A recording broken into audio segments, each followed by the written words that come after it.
بسم اللہ الرحمن الرحیم فبظلم من الذين هادوا حرمنا عليهم طيبات أحلت لهم وبصدهم عن سبيل الله كثيرا وأخذهم الربا وقد نهوا عنه وأكلهم أموال الناس بالباطل وأعتدنا للكافرين منهم عذابا أليما لكن الراسخون في العلم منهم والمؤمنون يؤمنون بما أنزل إليك وما أنزل من قبلك والمقيمين الصلاة والمؤتون الزكاة والمؤمنون بالله واليوم الآخر أولئك سنؤتيهم أجرا عظيما۔ اب ہم سورۃ النساء کی اگلی آیت 160۔ فَبِظُلْمٍ مِّنَ الَّذِينَ هَادُوا، الَّذِينَ هَادُوا مراد یہودی ہیں، وہ لوگ جو یہودی ہوئے، یہ ہادو انہوں نے خود اپنا نام یہودی رکھا تھا، ان کے ظلم کے سبب حرمنا علیہم طیبات احلت لہم، ہم نے وہ پاکیزہ چیزیں جو ان کے لیے حلال کر دی گئی تھی ہم نے حرام کر دی سزا کے طور پر۔ جو روایات میں ملتا ہے کہ ناخن والے جانور ان پہ حرام کر دیے گئے، بکری گائے وغیرہ کی چربی مثلا ان پہ حرام کر دی گئی، یہ روایات میں تفصیل ہے، لیکن آیت اپنے آپ میں واضح ہے، یعنی کچھ چیزیں ایسی تھیں جو حلال تھیں اور اللہ نے ان کی خرابیوں کی وجہ سے، ان کے اس ظلم ہٹ درمیوں کی وجہ سے اللہ نے ان یہودیوں پر حرام قرار دیا۔ اور کس وجہ سے؟ وَبِصَدِّهِمْ عَنْ سَبِيلِ اللَّهِ كَثِيرًا، اور جو یہ کثرت سے اللہ کے راستے سے روکتے تھے، اس روکنے کی وجہ سے، صد صاد دال دال تشدید ہے، کہتے ہیں روکنے کو، وَبِصَدِّهِمْ، اور ان کے روکنے کے سبب سے، عن سبیل اللہ، اللہ کے راستے سے روکنے کے سبب سے، تھوڑا بہت نہیں، کثیرا، یعنی یہ تو حد سے بڑھ جاتے، خدا کے راستے جو دیکھتے تھے خدا کے راستے پہ جانے کا روکتے تھے، اس کو اپنے گھڑے ہوئے دلائل دے کر کہتے تھے ہم ٹھیک ہے۔ مزید اگلی آیت میں 161 میں ان کے جرائم کی مزید فہرست، وَأَخْذِهِمُ الرِّبَا، اور ان کے سود کھانے، سود لینے کے سبب سے۔ اب یہ جتنے جرائم ہو رہے ہیں نا، یہ اللہ تعالیٰ بتا رہا ہے اس لیے کہ قرآن پڑھنے والے ابن مبتلا کہ ان جرائم کے سبب اللہ کی لعنت کے شکار ہوئے یہ یہودی۔ یہ جرائم کیے تو شکار ہوئے، پہلے تو اللہ کہتا ہے میں نے فضیلت دی تھی تمہیں۔ بندہ یا قوم خود کرتی ہے خرابی اور اپنی فضیلت کو لعنت میں بدلوا لیتی ہے، اپنے اجر کو عذاب میں بدلوا لیتی ہے۔ توجہ فرما رہے ہیں؟ یہ اس لیے نہیں ہے کہ یہودی بڑے گندے تھے، ان آیتوں سے یہ لیا جائے، بلکہ دیکھا جائے کہ ہم کہاں پہ کھڑے ہوئے، تب فائدہ اس کو پڑھنے کا، ورنہ سود لینے والے ایک ہی لائن میں کھڑے ہوں، لیکن اگلی پچھلی امتوں کے سود خور اللہ ان کو ایک جگہ پہ کھڑا کرے۔ وَأَخْذِهِمُ الرِّبَا، اور ان کے سود لینے کے سبب، وَقَدْ نُهُوا عَنْهُ، اور یقیناً جب کہ ان کو منع کیا گیا تھا کہ سود نہیں کھانا تم نے، وَأَكْلِهِمْ أَمْوَالَ النَّاسِ بِالْبَاطِلِ، اور لوگوں کے مال کو غلط طریقے سے کھانے کے سبب، فراڈ کر کے۔ یہ یاد رکھیے ایک فارمولہ، ایک کا مال دوسرے پہ تب حلال ہوتا ہے جب معاملہ کلیئر کر کے بتایا ہو، فراڈ سے نہ اس کا پیسہ بتایا اور ہو اور حقیقت کچھ اور ہو۔ اب اس کی بہت تفصیلات ہیں،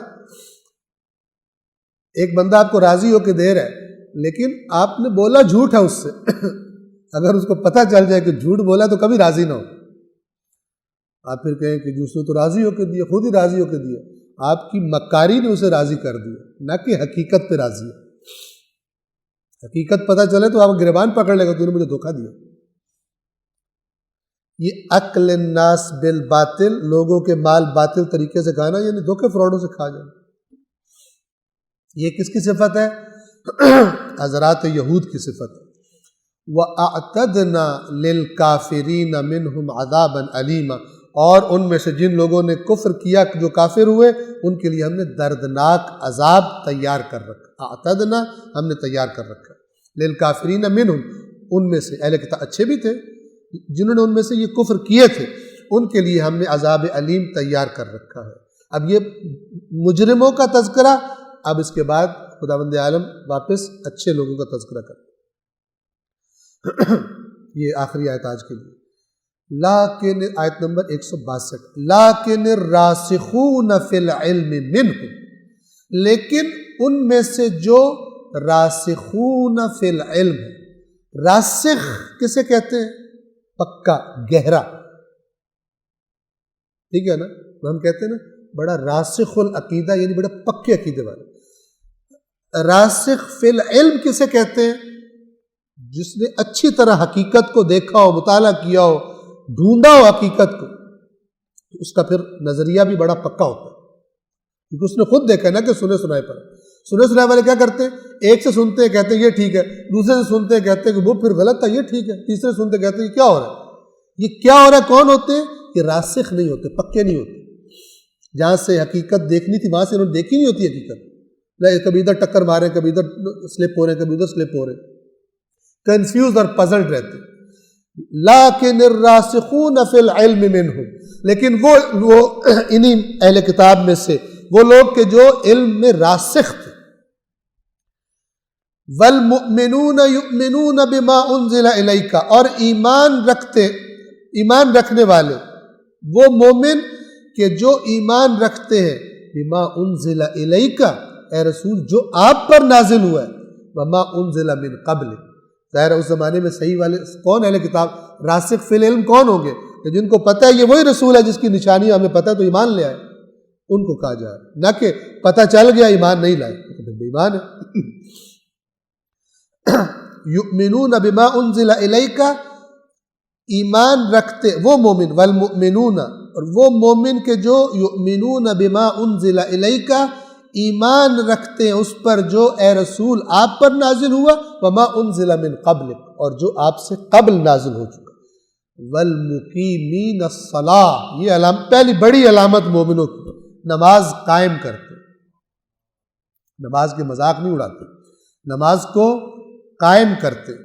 والمؤتون الزکاۃ، اور زکوٰۃ ادا کرتے ہیں، یعنی اللہ نے ان کے مال میں جو کہا ہے کہ یہ حصہ تم نے ادا کرنا ہے اس کو ادا کرتے. والمؤمنون باللہ والیوم الآخر، اللہ اور قیامت پر ایمان رکھتے. کیا مطلب؟ کہ ہم نے حساب کتاب دینا جا کر.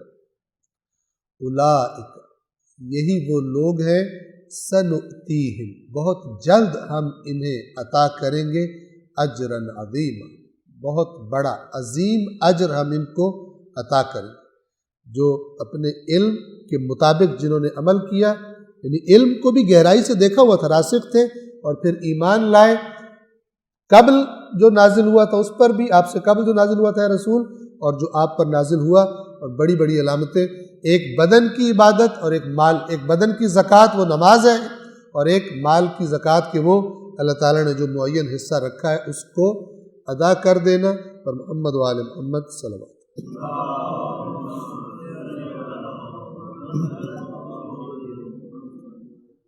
اللہ العلی العظیم.